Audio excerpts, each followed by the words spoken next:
দুনিয়ার বুকে যে সমস্ত চোখের গুনাহ হয় সে সমস্ত গুনাহ থেকে আল্লাহ আমাকে বেঁচে থাকার সুযোগ করে দিয়েছেন।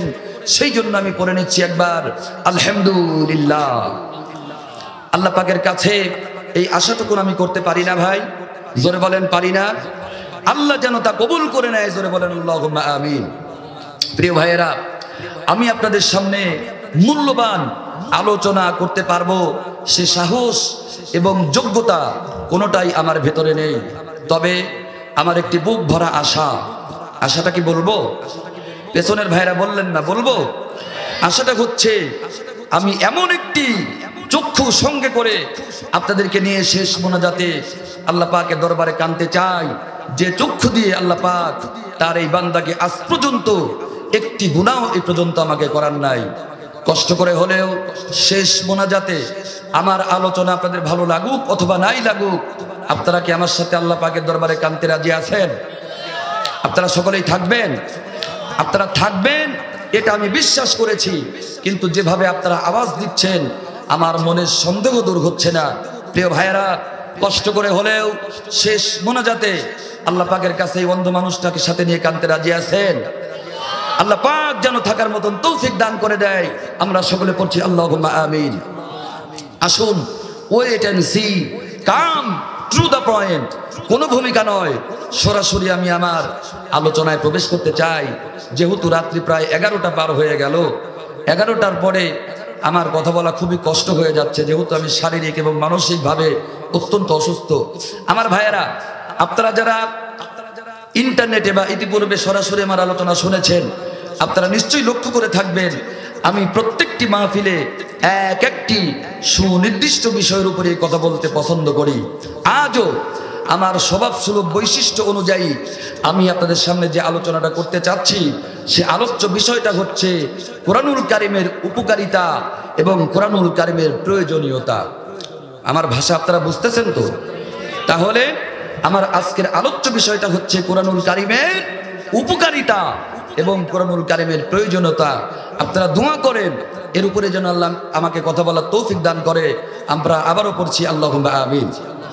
আমার ভাইয়েরা, কোরআনুল কারিম সমাজে, রাষ্ট্রে, ব্যক্তি জীবনে, রাষ্ট্রীয় জীবনে, এরপরে এহলৌকিক পরলৌকিক জীবনে একটা মানুষের কিভাবে উপকার করতে পারে, কিভাবে উপকারে আসতে পারে, ছোট্ট কয়েকটা কথা বলেই আমি আমার একেবারে মূল আলোচনায় চলে যাব।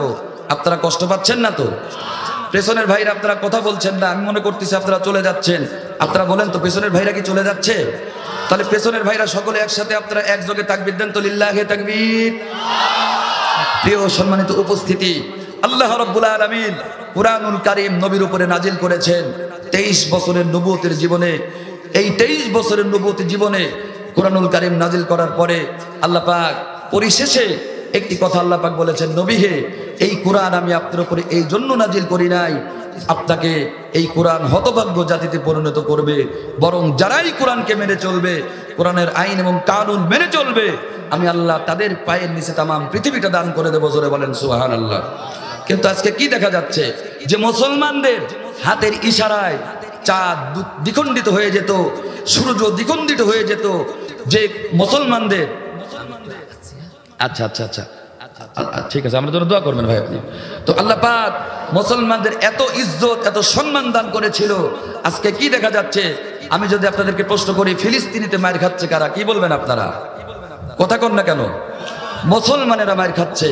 লেবাননে মার খাচ্ছে মুসলমানেরা, আলজেরিয়া, তারপরে আপনার বুলগেরিয়া, এরপরে চেচনিয়া, বসনিয়া, এমনকি আমাদের বাংলাদেশের মুসলমানেরাও কি খুব সুখে আছে? খুব সুখে আছে মনে হচ্ছে নাকি? কেন? এটা তো হওয়ার কথা ছিল না। ভাইরা আমার, আমি আপনাদেরকে একটা কথা বলি, খুব খেয়াল করে শুনবেন। যেই ফিলিস্তিনিকে ধ্বংস করে দিচ্ছে ইসরায়েল, ওই ইসরায়েলের সবচাইতে পরম বন্ধুকে বলুন তো একটু বুদ্ধি করে, বলেন তো কে? আমেরিকা।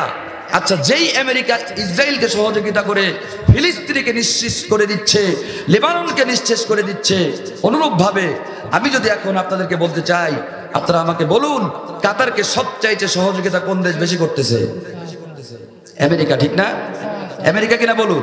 তাহলে কাতারও মুসলমান দেশ, আপনার ফিলিস্তিনি মুসলমান দেশ, তাহলে ফিলিস্তিনি মারতেছে আর কাতারকে সাহায্য করতেছে কি জন্য, এটা আমাদের জানা দরকার আছে কিনা বলুন, জোরে বলেন আছে কিনা বলুন। আমার ভাইয়েরা, আমার বন্ধুরা, লম্বা বক্তব্য দেওয়ার সময় নাই। আমার বন্ধুগণ, আমার ভাইরা,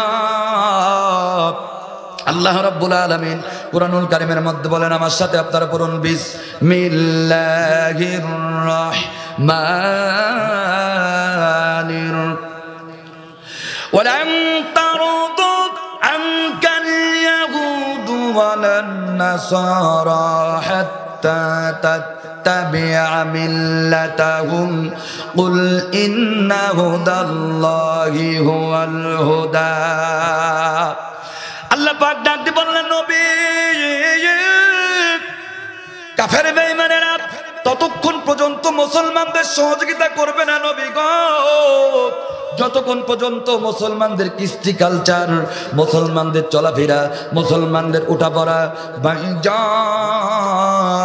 যতক্ষণ পর্যন্ত কাফেরদের সঙ্গে মিলে না যাবে, ততক্ষণ পর্যন্ত কাফেররা কিন্তু মুসলমানদের বন্ধু হবে না। ও বন্ধু, আল্লাহ যদি এই কথা বলে থাকে তাহলে তো এই ব্যাপারে আর বেশি কথা বলার প্রয়োজন নাই। আপনারাই বুঝে যাবেন, ফিলিস্তিনেরা মার খাচ্ছে, আফগানিস্তান মার খায়, লেবানন মার খায়, এর একটা মাত্র কারণ ফিলিস্তিনের মুসলমানেরা এক আল্লাহর উপরে ঈমান এনেছে, কোরআনকে তারা জীবনের রাষ্ট্রবিধান বলে মেনে নিয়েছে। আর যে সমস্ত মুসলমান দেশগুলো আমার ভাইরা মায়ের খায় না, বরং আমেরিকা তাদের সাহায্য করে, আমার ভাইরা সাহায্য করতেছে, ঠিক তখন বুঝতে হবে আমেরিকার তাদের চলাফেরা, তাদের কৃষ্টি কালচারের মধ্যে কোনো পরিবর্তন নাই। আমেরিকাও যাক, ওরাও তাই। জোরে বলেন ঠিক না ঠিক? আজকে আমরা বুঝতে পারতেছি না কে আজকে আমাদের শত্রু, কে আমাদের মিত্র। আমার ভাইরা আমরা বুঝতে পারতেছি না। কুতুবুদ্দিন লোক উঠে যাচ্ছে না তো, আমাকে অল্প কিছু সময় দিতে হবে ভাই। আমি তো উঠেইছি 11টায়, কিছু সময় দিতে পারবেন না আপনারা আমাকে? আমার ভাইয়েরা, নিশ্চয়ই আপনারা দ্বিতীয় বিশ্বযুদ্ধের কথা আপনাদের মনে থাকার কথা, যারা প্রবীণ আছেন। এই যুবক ভাইরা, তোমরা ইতিহাসের মধ্যে পড়ো নাই? বিশ্বে দ্বিতীয়বার একটা যুদ্ধ লেগেছিল, তামাম আমার ভাইরা বিশ্ব একটা গোত্রের বিরুদ্ধে যুদ্ধ করেছিল। কথা ঠিক না ভুল বলেন? আমার ভাইয়েরা, ওই 1947 সালে আমার ভাইরা আমেরিকা জাপানের উপরে 2টা পারমাণবিক বোম ফেলেছিল। এই পারমাণবিক বোমার আঘাতে জাপানের লক্ষ লক্ষ মানুষ ইন্তেকাল করেছিল, লক্ষ লক্ষ বনি আদম ক্ষতিগ্রস্ত হয়েছিল। সেদিক থেকে আমেরিকার সাথে জাপানের একটা দারুণ ষড়যন্ত্র। কিন্তু 1999 সালে যখন আফগানের উপরে হামলা করা হবে, তখন আমার ভাইরা আমেরিকার প্রেসিডেন্ট জাপানের প্রেসিডেন্টকে বলল, শোনো, মুসলমানদেরকে নিশ্চিহ্ন করে দিতে হবে, মুসলমানদেরকে আজকে পৃথিবীর উপরে মাথাচাড়া দিয়ে উঠতে দেওয়া যাবে না, আসো আমরা এক হয়ে যাই। আমার ভাইরা, ঠিক সেই দিন আমার ভাইরা জাপানের কাট্টা কাফের, আমার ভাইরা ওই মুসলমানদের নিশ্চিহ্ন করে দেওয়ার জন্য কাফের বেঈমানদের সাথে হাত মিলিয়ে তাদের যে লক্ষ লক্ষ বনি আদম ক্ষতিগ্রস্ত হয়েছিল, এই কথা তারা ভুলে গিয়ে সেদিন মুসলমানদেরকে নিশ্চিহ্ন করে দেওয়ার জন্য 1 নয় 2 নয় 9.5 লক্ষ কোটি মার্কিন ডলার আমেরিকার প্রেসিডেন্টের হাতে তুলে দিয়েছিল। তুলে দিয়ে সেদিন প্রমাণ করেছে আল কুফরু মিল্লাতুন ওয়াহিদা, মুসলমানদেরকে নিশ্চিহ্ন করে দেওয়ার জন্য সব কুফরি শক্তি ঐক্যবদ্ধ হয়েছে। চিৎকার দিয়ে বলুন ঠিক না বেঠে? সেই জন্যে আজ আমরা দেখতেছি বাংলাদেশে 24-এ আমাদেরকে একটি গণবিপ্লব হয়েছে। কথা বলুন ঠিক না বেঠি? এই 24-এর গণবিপ্লবকে নিশ্চিহ্ন করে দেওয়ার জন্য যারা 24-এ গণবিপ্লবের আগে যারা খুব বড় বড় কথা বলেছিল, কিছু মানুষ কথা বলে নাই, খেলা হবে। কি হবে? খেলা হবে। কথাটা খুব ভেস্তি করে বলতো, যদিও আমি দেখতে পারি নাই, কিন্তু আওয়াজ শুনেছি। আল্লাহ তখন ডাক দিয়ে বলেছিল, এই বেয়াদব, বারবার বলছিস খেলা হবে খেলা হবে। আরে তোদের খেলা তো কোয়ার্টার ফাইনালও না, আমার খেলা হচ্ছে সেমিফাইনাল না, আমার খেলা হচ্ছে সরাসরি ফাইনাল। আপনারা নিশ্চয়ই লক্ষ্য করে থাকবেন, 1 তারিখে ওরা সুপ্রিম কোর্টের বিচারপতিদেরকে তারা জোরপূর্বক ভাবে আমাদের বিরুদ্ধে, ইসলামের বিরুদ্ধে একটা রায় প্রদান করেছিল। জোরে বলেন ঠিক না ঠিক? আল্লাহ ডাক দিয়ে বললেন, তোরা আমার ইসলামকে বিতাড়িত করার চেষ্টা করতেছিস। 1 তারিখে ওরা উদ্যোগ নিল, আল্লাহ পাক অ্যাকশন নিলেন। অ্যাকশন নেওয়ার পরে 5 তারিখে তারা আমাদেরকে অর্ধেক উলঙ্গ করেছিল, আর আল্লাহ তাদের এমন অ্যাকশন নিলেন জাতির সামনে একেবারে ল্যাংটা বানায়া ভাত রান্না করেছে, ভাতটা খাওয়ার সুযোগও তাদের দেওয়া হয়নি। চিৎকার দিয়ে বলুন ঠিক কিনা? এই কথাগুলো কি বাস্তব না বাস্তব? ঠিক বলছি না ভুল বলছি? আমার ভাইরা, চেষ্টা করবেন না দ্বিতীয়বার মুসলমানদের ঈমান পরীক্ষা করার জন্য। মুসলমানেরা গদি বসাতেও পারে, বেয়াদবি করলে থাপ্পড় দিয়ে গদি থেকে লাত্তি দিয়ে ফেলেও দিতে পারে। কষ্ট পাচ্ছেন মনে হয় আপনারা? পেছনের লোক চলে যাচ্ছে না তো? একটু জেগের করেন লা ইলাহা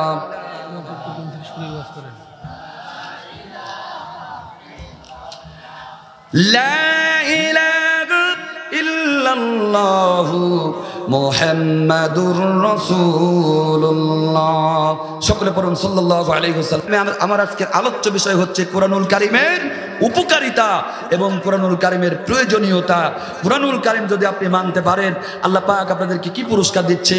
আমি যে কিতাবটা থেকে আপনাদের সামনে আলোচনা করার ইচ্ছা পোষণ করেছি, মাদ্রাসার মাহফিল তো, এই জন্যে এই আলোচনাটা আমি করার প্রয়োজনীয়তা মনে করতেছি। কিতাবটার নাম হচ্ছে মাজালিসে গাজালি। আলেম ভাইরা আপনারা সাক্ষী দেন, কিতাবটার নাম কি? মাজালিসে গাজালি।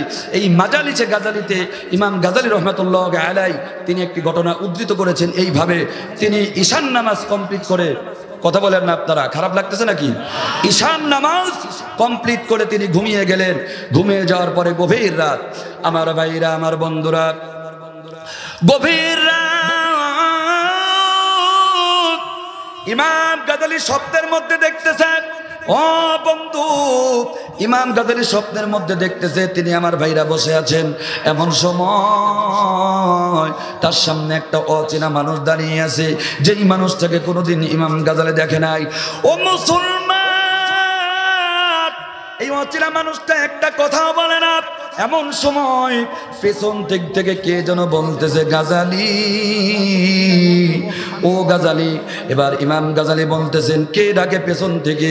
এইবার পেছন থেকে আওয়াজ আসতেছে, গাজালি, জন্ম চোখ দিয়ে তুমি আমাকে দেখতে পারবে না, আমি হচ্ছে তোমার আল্লাহ। সুবহানাল্লাহ বলবেন না? ইমাম গাজালি ডাকতে বলতেছেন, আল্লাহ, আপনি ইলহামের মাধ্যমে আমার সঙ্গে কথা বলছেন। এবার গায়েব থেকে আমাদের আসতেছে, গাজালি রে, তোমার সামনে যে ব্যক্তি দাঁড়িয়ে আছে, ও গাজালি, তুমি এই ব্যক্তিকে চেনো কিনা? ভাইজান, ইমাম গাজালি রহমাতুল্লাহ আলাইহি ডাকতে বলতেছেন, আল্লাহ, মাবুদু, এই লোকটাকে আমি কি করে চিনবো? এই লোকটাকে তো আমি কোনোদিন দেখি নাই, লোকটার সাথে আমার পরিচয় নাই। মাবুদ, এই লোকটাকে তো আমি চিনি না। এবার গায়েব থেকে আমার আসতেছে, গাজালি, তাম পৃথিবীর কোনো মানুষ যদি এই লোকটাকে না চেনে আমার কোনো অসুবিধা নাই। এই লোকটার সাথে আমার বন্ধুত্ব, এই লোকটাকে ভালোবাসি আমি আল্লাহ। সুবহানাল্লাহ বলবেন না? এ গাজালি, তাম পৃথিবীর কেউ যদি এই লোকটাকে না চিনে আমার কোনো অসুবিধা নাই, এই লোকটাকে আমি চিনি রে। এবার ইমাম গাজালি রহমাতুল্লাহ আলাইহি আল্লাহকে ডাকতে বলতেছেন, মাবুদ, এই লোকটার নাম ঠিকানা কি? এই লোকটার সাথে আপনার পরিচয় কেমন করে হলো? ভাইজান, এমন সময় গায়েব থেকে আওয়াজ আসতেছে, গাজালি, এই লোকটার বাড়ি এই গ্রামের মধ্যে নয়, এই গ্রামের 2-3 গ্রাম পরে। গাজালি, এই লোকটা বড় গরিব মানুষ, লোকটা কোনো দামি লোক নয়। এ বন্ধু, গায়েব থেকে আমাদের আসতেছে, গাজালি, লোকটা বড় গরিব মানুষ, এই লোকটার ইমানটা বড় মজবুত, এক বেলা খাইলে আর এক বেলার খাবার লোকটা পেত না। এই লোকটা পরের বাড়ি কাম করে খায়, লোকটা মরে গেছে, সকালবেলা লোকটা মারা গেছে। আরে সকাল চলে গেল, জোহর চলে গেল, আসর চলে গেল। ও বন্ধু, মাগরিব চলে যায়, টাইপ থেকে আমাদের আসতেছে গাজালি রে, লোকটা গরিব মানুষ দেখে লোকটাকে কেউ গোসল করাতে আসলো না, আই রে লোকটাকে কেউ দাফন করতে আসে নাই, লোকটাকে কেউ দাফন করতে আসলো না। আমি আল্লাহ চাই আগামীকালকে তুমি নিজে যাবি, নিজে যে লোকটাকে গোসল করে ওই লোকটাকে তুমি সম্মানের সাথে দাফন করে দিবা। আমি আল্লাহ এই লোকটার জিম্মাদারি তোমার হাতে দিয়ে দিলাম। ধরে বলেন মারহাবা। আমি আল্লাহ এই লোকটার জিম্মাদারি তোমার হাতে দিয়ে দিলাম। এবার ইমাম গাজালি রহমাতুল্লাহ আলাইহি ঘুম থেকে উঠলেন, চিন্তা করলেন আহারে আমি কি স্বপ্ন দেখলাম। আমার ভাইরা আল্লাহর ওলিদের স্বপ্ন, আমার ভাইরা আল্লাহওয়ালাদের স্বপ্ন কোনোদিন ওটা স্বপ্ন হতে পারে না। জোরে বলেন ঠিক না ব্যাঠি? আমার ভাইরা এইবার ইমাম গাজালি রহমাতুল্লাহ আলাইহি তিনি ঘুম থেকে উঠে উজু করে মসজিদে চলে গেল, ফজরের নামাজ কমপ্লিট করলো। আমার ভাইরা আমার বন্ধুরা প্লিজ কোনো দিকে নজরও নাই। এবার ইমাম গাজালি রহমাতুল্লাহ আলাইহি আমার ভাইরা ফজরের নামাজ কমপ্লিট করার পরে আইরে তিনি ওই গ্রাম থেকে রওনা করলেন। ভাইজান রওনা করে আমার ভাইরা ওই গ্রামটা ত্যাগ করলেন। ত্যাগ করার পর আমার ভাইরা পরের গ্রামে যে মানুষকে যাকে পায় তাকে জিজ্ঞেস করে, ও বাজার আপনাদের এলাকার মধ্যে আব্দুর রহমান নামে কোনো মানুষ মারা গেল কিনা? সকলে বলে না রে না, আমাদের গ্রামের মধ্যে আব্দুর রহমান নামে কোনো মানুষ মারা যায় নাই। বাবাজি এইবার তিনি মনটা বড় খারাপ করে ফেললো। ও মাবুদ 2-3টা গ্রাম পার করে ফেললাম, কোনো গ্রামের মানুষ তো বলে না যে এই গ্রামে কোনো মানুষ মারা গেছে। হঠাৎ এমন সময় সামনের দিকে লক্ষ্য করে দেখতেছে একটা বৃদ্ধ মানুষ লাঠি বদ্ধে হেঁটে হেঁটে আসতেছে। সুবহানাল্লাহ কট। ও বন্ধু এইবার ইমাম গাজালি রহমাতুল্লাহ আলাইহি ওই মুরব্বির সামনে চলে যায়। চলে যাওয়ার পরে ওই মুরব্বিকে ডাক দিয়ে বলতেছেন, চাচা যান আপনার বাড়ি কোথায় চাচা? এইবার ডাক দিয়ে বলতেছেন, বাবারে আমার বাড়িটা অন্য গ্রামে। ইমাম গাজালি ডাক দিয়ে বললেন, চাচা যান আপনার বাড়ি যেহেতু অন্য গ্রামে, ও চাচা এই গ্রামের কোনো মানুষকে কি আপনি চেনেন? বলে না চিনি না। এবার ডাক দিয়ে বলতেছেন বৃদ্ধ মানুষটা, ও বাবাজি তুমি কে? তোমাকে তো চিনতে পারলাম না, তুমি এরকম করে জিজ্ঞেস করতেছো কেন? ইমাম গাজালি ডাক দিয়ে বলতেছেন, চাচা আব্দুর রহমান নামে কোনো মানুষকে আপনি দেখছেন কিনা? এইবার ওই মুরব্বী ডাক দিয়ে বলতেছেন, বেটা রে আব্দুর রহমান নামে কোনো মানুষকে তো আমি চিনি না, তবে শোনো এই গ্রামের শেষ মাথায় একটা বৃদ্ধ মানুষ মরে পড়ে আছে আর তার 2টা সন্তান আব্বার লাশটা জড়ায়া ধরে ধরে কাঁদতেছে। ডাক দিয়ে বলতেছেন, আব্বা যান কেন আমরা এত গরিব? আপনি মরে গেলেন কালকে, আজ পর্যন্ত এলাকার মানুষ আপনার দাফনটা করতে আসে নাই। আব্বা যান এখন আমরা 2 ভাই আপনার লাশটা কি করব? আপনার লাশটা কি জঙ্গলে ফেলে দেব নাকি সমুদ্রে ফেলে দেব? আরে লাশটার সামনে বসে যখন 2টা যুবক কাঁদে, ইমাম গাজালি ওই 2টা সন্তানের মাথায় হাত দিয়ে বলতেছেন, বাবা তোমরা 2 জন কেঁদো না, তোমার আব্বার নাম কি? আব্দুর রহমান। বলে হ্যাঁ আমার আব্বার নাম আব্দুর রহমান। ভাইজান ইমাম গাজালি রহমাতুল্লাহ আলাইহি ওই 2টা সন্তানকে হাত ধরে তুললেন আর বলল, বাবারে এই যে টাকা দিলাম সমাজের লোকদেরকে তুমি দাওয়াত দাও, এই সমাজের লোকেরা যেন তোমার বাবার জানাজা করতে সকলে এসে যায়। তোমার বাবাকে গোসল করাবো আমি নিজের হাতে জানাজা পড়াবো, আর তোমার বাবাকে আমি নিজের হাতে কবরে নামাবো। জোরে কোন মারহাবা।